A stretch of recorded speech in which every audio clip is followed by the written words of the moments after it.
Hello, Steve Shenbaum. How are you? Good, Liliana. Good to see you and hear you.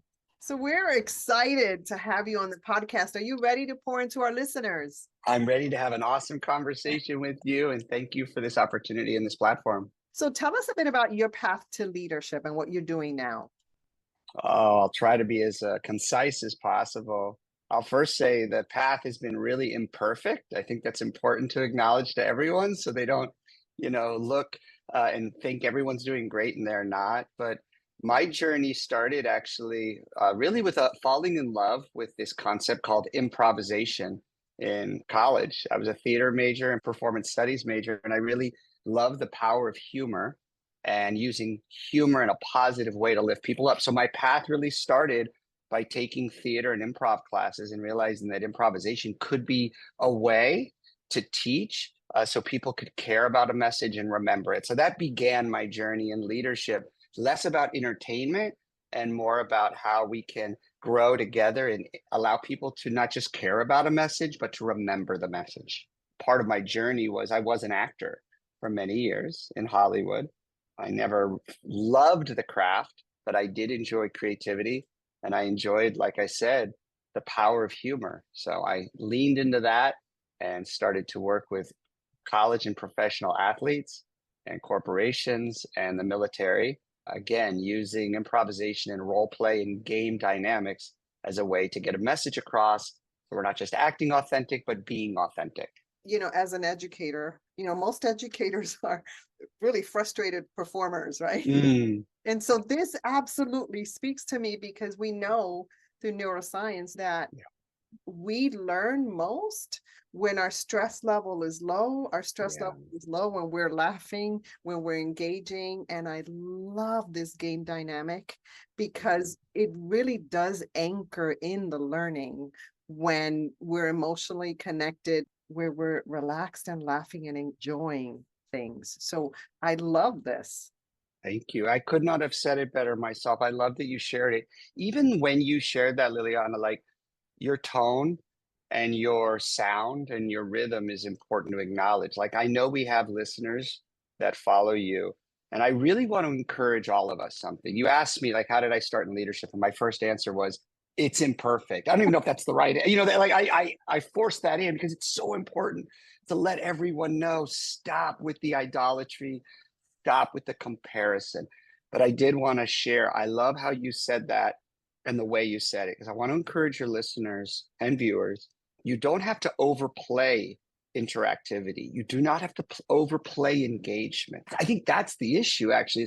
It's not that we don't know that interactivity is good. I think we have to constantly keep each other accountable and allow ourselves to not overplay interactivity because it could get really weird really fast. And next thing you know, you've gone from something authentically engaging, like a nice pair off exercise, to something so over planned that everyone in the audience feels like you're forcing intimacy. I really love that because when we come into this space with, oh, let's play, Mm-hmm. it's a different thing. And I Mm-hmm. love how you opened up because we learn most through failure. Yeah. We don't like it. It's not so sexy. No, no one wakes up and says, "Can't wait to fail." Right, right, right. What are you going to do today? I think I'm going to fail, or I think I'm going to fail early, and then I'll post about it on social media. Yeah, yeah, yeah, yeah. But that perfection, that place where we want to be perfect, it's in our school system. It's a part of our culture. And to flip that and to give people that space to make mistakes is really beautiful. Thank you. Okay, so you started in there. What are you doing now?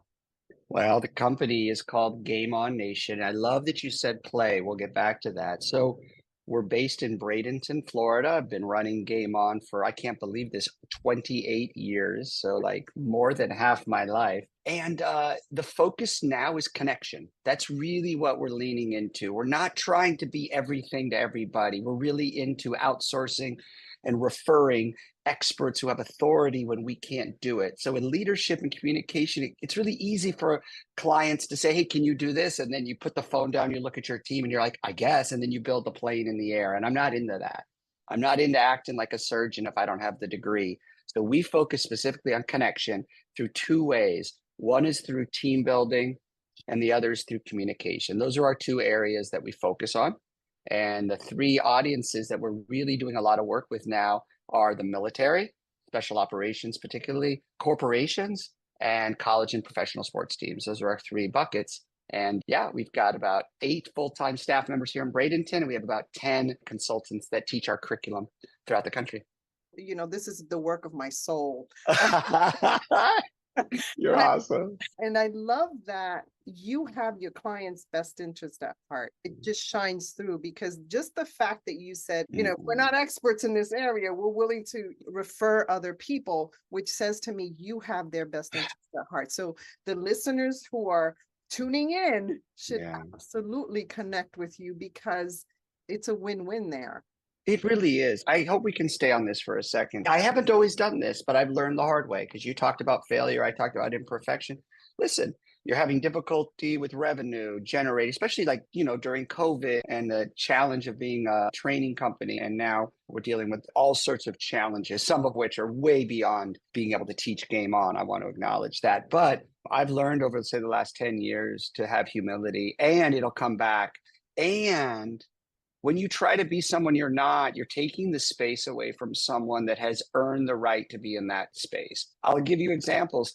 When you dive into diversity, equity, belonging, that's a tricky, tricky space. And instead of us running away from that space, we surrounded ourselves with people that were well versed and had authority in some of the more complicated conversations. And we only went into certain spaces when we could teach connection through positive humor, because that's our jam. And if it's not our jam, we either say no, or we refer to another colleague of ours who's really good, and it's a win-win.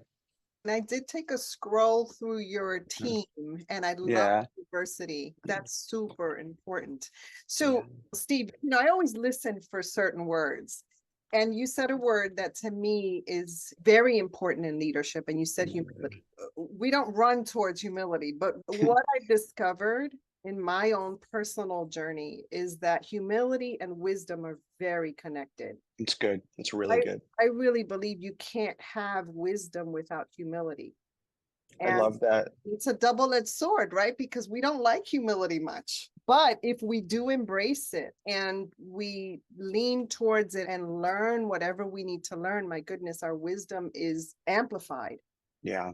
And I've been on this earth for a little bit and I've experienced a little bit. There's no other way to gain wisdom except through humility. Unless someone else tells me differently, I'm open to that too. So no, I'm in agreement with you. And I would add that wisdom takes years. These young people that I love dearly, I'm not a big fan of, these kids nowadays, they don't know what they're doing. I have a 12-year-old and a 9-year-old. I work a lot with young people. I love the young people I'm engaging with. I do. And I speak life into them. But one thing that we'll have, Liliana, as peers, is we'll have some more years on them, and we'll have more mistakes than the younger people. That's what we have. So wisdom comes with age, I believe, and experience. And then I'll add to that the humility. I want to make sure again that, humility comes from being knocked down. That's why I think it's hard when you're younger to have humility. It just is, because when you're younger, you're the greatest artist, you're the greatest sprinter. You ask a 7-year-old, are you a good artist? They all raise their hand, right? Like, just it's natural. And you ask them, can you run fast? And all the 7-year-olds like, oh yes, I run really fast. As you get older, we don't raise our hands for some of those things because we've maybe had some more experience. But the other thing I'd encourage is make sure we don't overplay humility. That's why I love that you combined it with wisdom. I like that. Yeah, but I do want to push back a little bit, because you and I have met older people who are not wise. That's true. Okay, I got you. I was going to say, where are we getting a pushback? Fair enough. Yes, I was going with the benefit of the doubt. No, it's true. They have information, they have knowledge, but they may lack wisdom. What I love about the younger generation is their willingness to grow. And I think across the board, that's what gets us to a different place. So being willing to play the game, right? Some games are very serious and some are not so serious. Yeah. I love the name of your organization. How can we connect with you? No, I appreciate that. We have a website, gameonnation.com. And one of the things that we're providing every week is just a newsletter just to build community and to add value. I mean, we focus specifically on our area of expertise, which is connection and teamwork and communication. So every week we send out a newsletter and have some resources. And a lot of what we're trying to get our message across, Liliana, is just let's try to simplify this process. I'm really into that right now. I'm into simplification. Because if you go back to play, Yeah. you mentioned it, our whole company's theory is based on the power of hide and seek. Like we're not literally playing hide and seek with our clients. That would be unreasonable. But the concept of someone hiding, you seek them as a child, it's wildly dynamic. And it's really simple. There's no winner, there's no time frame, there's no board, there's no props. It's one person hides, the other looks for them. And then they tag them and then they switch. That's it. That's the beauty. It's almost irrational. All right, Come hold on. on. You can learn team building, Yes. connection, like Yes. fun. I know. The word's out. Well, I joke and I love your heart. I joke if you were the CEO of chaos, you would have had an incredible last few years. And I say that not sarcastically. I say that with a really heavy heart. Chaos is really out there. Division is really out there, but I don't think it's the norm. I think it's the loudest voice right now. So I love what you just said. Yes, we can authentically engage by remembering the simplicity of some of the games we played as kids and obviously put them through an adult lens, because I don't want, a room full of corporate executives just to run around playing hide and seek if it wasn't set up for safety. But it's hard as educators and teachers to be on stage in front of an audience and really trust that just allowing the audience to pair off into twos and maybe play a simple exercise around listening. We have an exercise called last letter, first letter, where you pair the team off and you do it first with a teammate. And so you model it.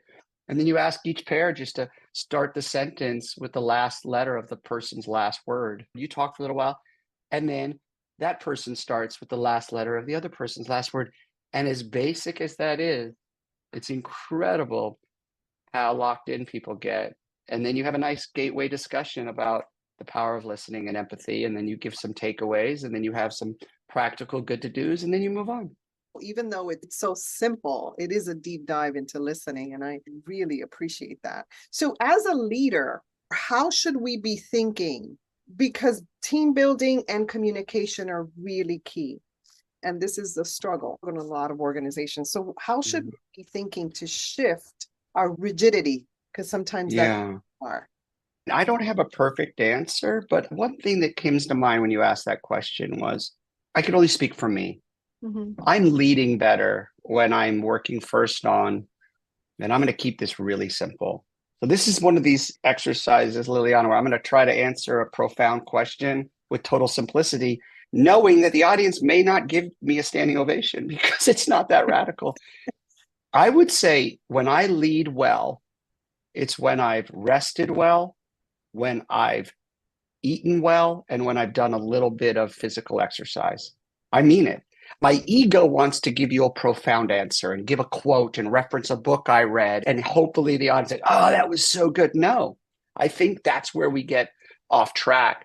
Anyone who's going to be present is more present when they've slept well, when they've eaten well, and when they've done some physical exercise that's appropriate to their ability. That's it. As simple as that is profound because you're practicing self-care. Yes. You cannot give what you don't have. Come on. Can't lead others well if you don't lead yourself well. So I absolutely love that. I appreciate the way you just framed that. You are a good teacher, by the way, and you're a really good listener. I mean it. You're able to take complicated concepts and bring them to really simple resolution. But that's it. We're chasing all these sparkly ideas and concepts, and we call it rest, fuel, move. Rest well, fuel well, move well, in reason. Don't overplay it and tell people you got to run a marathon tomorrow in order to be a good leader. No, that's unrealistic. Yeah, rest, fuel, move. So I'm going to tell you a secret. Don't tell Yes. anybody though. No one's everyone, put your earphones on. Go. I actually started this podcast because I needed to learn to listen better. You and me both. I love that you were honest about that. Me too, though. Me too. I go home and I'm a waiting to talker a lot. And I teach this, and so do you. And I'm a waiting to talker. Sometimes it's out of passion. Sometimes it's out of excitement. But I appreciate what you just said. Yeah, that's something I need to work on listening. We should get a podcast for you. Hey, all right. Listen up. Listen all up. Right. All right. So, Steve, as a lifelong learner, Mm-hmm. what are you learning right now? I love this.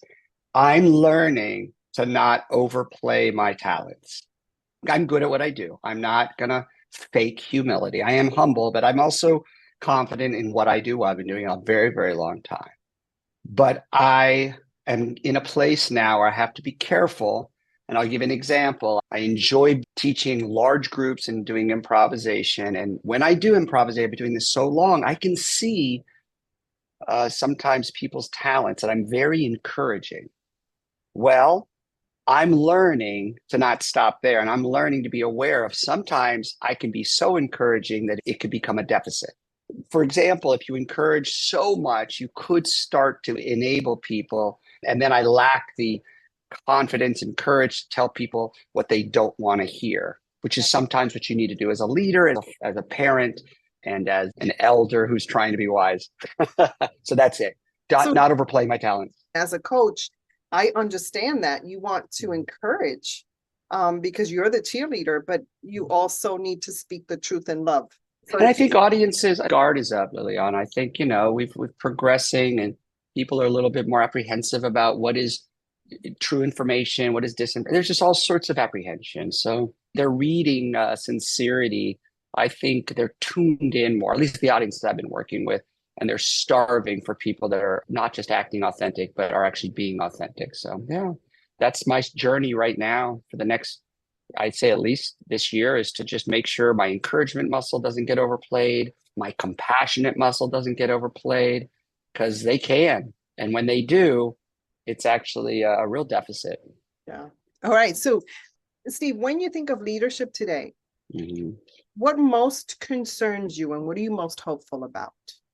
I think what most concerns me is that there are a lot of really dynamic people out there, and some of them are really good at marketing, but may not have a substantial message. So I'm worried that younger people don't see themselves as leaders because they're busy living vicariously, almost like a second life through the self-appointed leaders.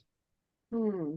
What I mean by that is like there's just a lot of social media content out there that allows people to create a platform for them. And many of them are wonderful, but there's a huge industry, billions of dollars to be made by people who are good at developing content and appoint themselves leaders. That's fine. I don't want young people to see that level of sparkle and not be able to put themselves in the picture. I believe everyone's a leader. My 12-year-old is a leader of her 9-year-old sister, and she doesn't always do it well, but she's a leader. Right. So I'm in agreement. Now, yeah, whether we're good leaders or not good leaders, yeah. it depends on a few things. So, what are some things that people need to grow in their own leadership and the leadership of others? In your Yeah. I think one thing that really helped me was to have a few people that could help keep me accountable, my advisory board, and everyone could do that. However old you are, have a few people that you could surround yourself with that could give you true counsel, hopefully maybe a little older than you, that have maybe had a little more experience. But I would encourage everyone to have a simple advisory board, no matter if you're running your own business or not, and people that can be real with you, that can give you honest feedback, that can help you grow, that can chop it up with you, where you can bounce some ideas off of. And that, again, these concepts are simple. They're free. You're not going to go to a good friend and they're like, well, what am I going to get paid? If that's the answer, then you're probably asking the wrong person. Yeah, I call that an inner circle. You've got to be selective of those people, like people that are in your corner, people that know you will tell you the truth, all the things that you said, that will up level us, that will help us to grow. It will. And as you grow as leaders, sometimes the challenge isn't the lack of awareness of what you're doing well, it's the lack of awareness of where you need to improve. Hmm. You said a great phrase earlier. You talked about we don't run into failure. We don't always run into constructive feedback. No, no. We don't. No one wakes up and says, I can't wait to fail. And by the way, I can't wait to be told what I'm not doing well. That's a good start. I'd like to do that before I have breakfast. No one thinks that way. And then the other one, Liliana, I'd mention in that question, because I think it's a really good one, is this is a simple exercise, and none of this is proprietary. No matter what age we are, I think it's important for us to remind ourselves, what are some leaders in our lives and what were their basic characteristics that we loved? And that will do two things. A, you get some characteristics, but you know what else you'll realize? Not all of your favorite leaders were perfect. Oh, yeah. That's the exercise. The deep right is, and I'll just do me. I pick my favorite little league coach. I'll pick my sixth grade teacher. I'll pick that English teacher in high school. And I'll start to think about, what did Mr. McMillan have? He was my English teacher. What did Miss Doty have? What did Greg Gano have? These are all three profound people in my life. And I'll remember that they weren't perfect. They were human. But I loved Greg Gano's discipline and how he made us wear our uniform well. So I write that down. And I love Miss Doty's creativity and making us create the Phantom Toll booth. And we ran around and we created a cloud formation. You know, these are things I remember from 40 years ago. And then I remember Mr. McMillan in the humanities class that he taught. And I picked some characteristics about them that were impactful. And I try to replicate that the best way I can. Now, are there benefits to remembering not so great leaders in our lives? I think there is, but I think sometimes you'll find some of their qualities in the leaders that you loved as well. That's the irony, you know? But I do believe, if you've been in the workspace, if you've been in the sports space, that when something's happening that doesn't resonate with you, don't disconnect, unless it's to create some safety, obviously. But if it's within reason, don't disconnect, but say to yourself, this is a learning moment of what not to do. I remember being in a meeting. I won't mention any of the dynamics or their specifics, but in a meeting with a leader that wasn't handling a situation well. And the way he sat in his chair and the way he made everyone else feel inferior in the office. And he had his laptop up while he was talking to us, and he kept looking at his laptop. And no judgment, but I remember thinking, I'm never going to do that. I'll never do that. I remember I didn't tell him that, but in that moment, I said, boy, if I'm in a meeting and I'm on the other side of the desk, I'm going to do my best to come around the desk if it makes sense. I'm going to try to put my laptop down if I'm in conversation with my staff. And yeah, I learned from that simply because his laptop was up. So we created a takeaway called Laptop Down. Even remembering those things, you can create great content and information to help other people. And that reminds me of something that happened to me as well in an organization where there were a bunch of really amazing leaders in education, and they were presenting to students. And when it came time to eat, they got online first and they let the students eat last. And it landed like I couldn't believe it, but I just watched, because they really believed that this was the way to go. Say no This more. is so good. No, if no one's watching the video of this podcast, Liliana knows this. I had both thumbs up when you were speaking. You just shared something that I think is so important, and it almost captures a theme of this conversation, I hope, which is all these things we're sharing, none of them are like expensive. There's not like all these solutions we're talking about, they're priceless, but they don't cost. We're talking about common sense and decency. Laptop down, right? Let them eat. Yeah, leaders eat last. Leaders eat last. Laptop down. Rest, fuel, move. Listen, don't wait to talk. These are all things that I think we need to get back to. And I think they're scary to teach because they're not that dynamic. So you get worried, I do, that the audience isn't going to go, wow. Well, you know what? The goal is not for the audience to go, wow. The goal is for your audience to care about what you're sharing and remember the message so they can pass it on. And even if it doesn't land well right now as you hear it, just damn it, consider it. I love damn it, consider it. Plant a seed, plant a seed. Yeah, even that concept that leaders eat last. What? Because even as we speak today in 2024, there are people, at least in the space of education, that really believe this, that leaders should be the first online because they're the most important. And we can perpetuate the same thing unless we have conversations like this. Yes. That helps people think differently. And it's not a dig, it's not a judgment. No. It is an awareness that we want people to have, an awareness that every single day I'm learning.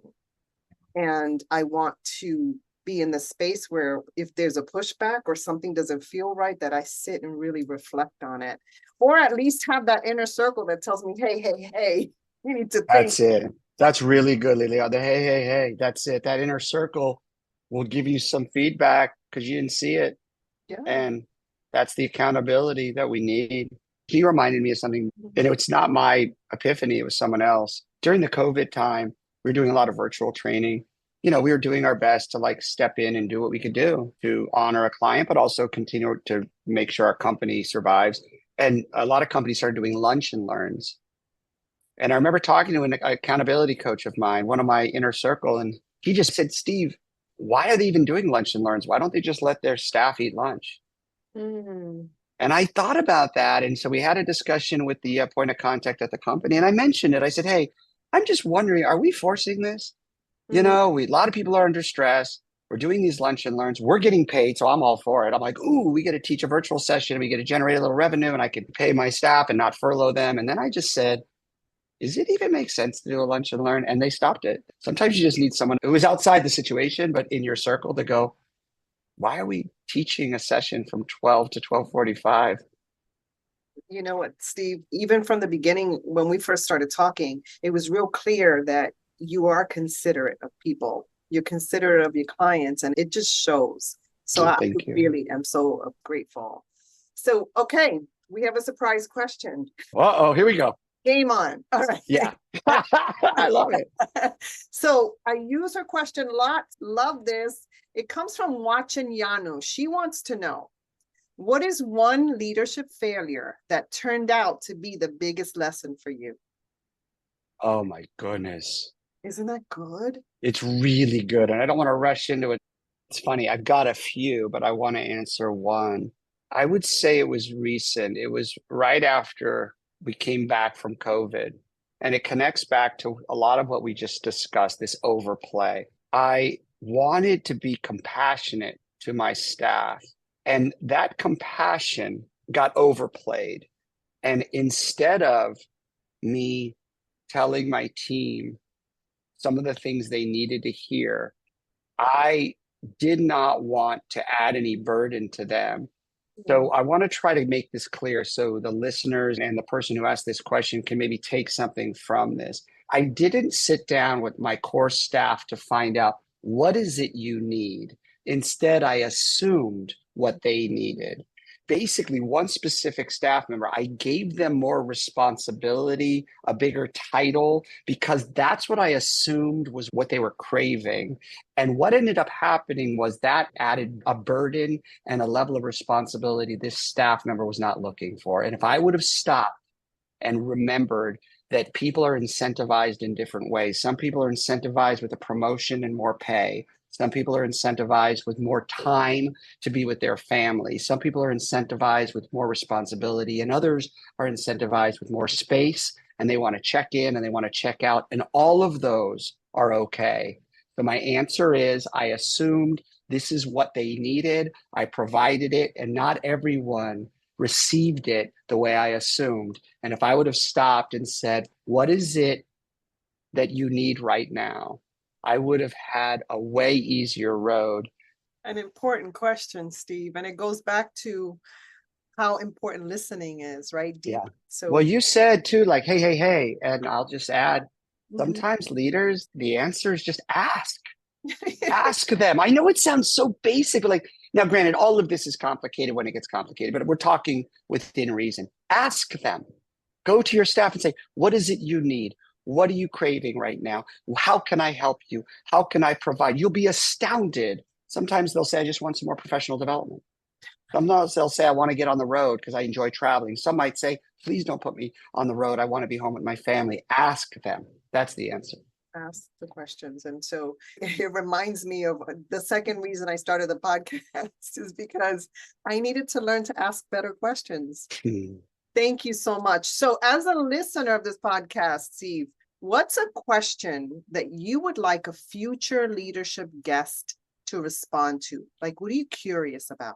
I'm always curious for leaders to define what success means to them. And I'd add a second, depending on who you're talking to, has that definition changed as they've progressed in their career? Because if you're leading and you're talking about success, but there's no clear definition of what that means, there's a variety of, I'm sure, very good answers. Because success could be generating more revenue in order to provide for staff and to make an impact on the world. There's nothing wrong with that. Success could be making a positive impact on people. Success could be having freedom and control of your schedule so you can live with peace of mind. But Love that. So watch this. How do you define success? you set me up. You set me up. It's changed for me, Liliana. It has. I'm 53. I have a 12-year-old, a 9-year-old, and my wife. And I have two answers. Personally, success is I want to be able to spend quality time with my family. Again, without overplaying it. It's reasonable. I have a company to run, but being able to be there for my children's sporting events and their music and being able to have a reasonable schedule so I can be present with my family. That is my definition of success. And then from an external perspective, I would love to look back and see that the staff that I worked with grew and they had opportunity to use their experience with Game On to achieve some of their financial goals and some of their creative goals. That would be pretty cool to see. And all of that is going to happen imperfectly. And I can't stress this enough. Like, that's the one thing I just want everyone to listen to. It's like what you're seeing on social media, what we're posting, it's all pleasant. I love that. So I'll answer that. Success for me is living this human experience in such a way that I connect with extraordinary people, which I'm doing here. Like this is, the work of my soul, the podcast, how I work with leadership. That is the work of my soul. To me, that is success. It's absolutely very personal and it's a deep question. And it's something that leaders really need to look at and also ask that of the people they lead, because the response to that question that you get from the people you lead gives you so much great information. And I just want to add to that. I do love where we're heading here. I was pleasantly surprised when I've done this with my staff. I had at the time, I think 6 full-time staff members, and I think 4 of the 6 answers were completely different. Yeah. Financial growth, more time with my family, a nice atmosphere to work, a platform to learn how to run my own business. So once you know those things as a leader, you can help guide those staff members to that end zone because they've been clear. You're going to lead a staff member so differently if one person says, I'd like to be in this company, but eventually I'd like to run my own business. That is a different journey than someone who says, I really want peace of mind and a really flexible schedule. Those are 2 completely different end zones, and both are fine. It reminds me, there are 3 things that John Maxwell talks about that people you lead want to know. And also you want to know of your leaders. Can I trust them? Yeah. Do they care about me and can they help me? And I always reflect on that when we are training in leadership. Love it. Now, is there anything else you'd like to share with our listeners? I mean this. I've really enjoyed this conversation. I hope the listeners have heard some patterns. I will add one more thing. We started with engagement and interactivity, and you as a teacher and a leader, you acknowledge that interactivity and engagement is important. I'm going to add one more thing that I'm learning, and I want to encourage the listeners. When we engage with our audience, whatever it is, as teachers, as coaches, as mentors, as business people, as parents, aunts, and uncles, when we teach, just make sure that after the engagement and the fun and the laughter, that you're adding a simple, practical behavior, a good to do that your audience can apply on the regular. If not, it goes back to what we started with. You're entertaining, and there's nothing wrong with that. But if you're a teacher or you're a coach or a leader, you're not an entertainer. Entertainers are entertainers. Don't be afraid to finish your message with a practical, tangible takeaway that the audience can use on Tuesday, Wednesday, and Thursday when their world is upside down. Wow, I love that. And it is super important because it's what takes us to growth. Yes. Right? Those action steps, the next thing to do. And it's not complicated. It's just a follow-up where people take action steps. And one more time, Steve, where can we reach you? GameOnNation.com. There's nothing we're selling right now, but we have a newsletter. You could sign up for that and see what we're all about with sample videos, etc. Well, Steve, thank you so much for adding value to me and to our listeners. It's been a great conversation. No, I appreciate your tone is amazing and you're a really, really good teacher.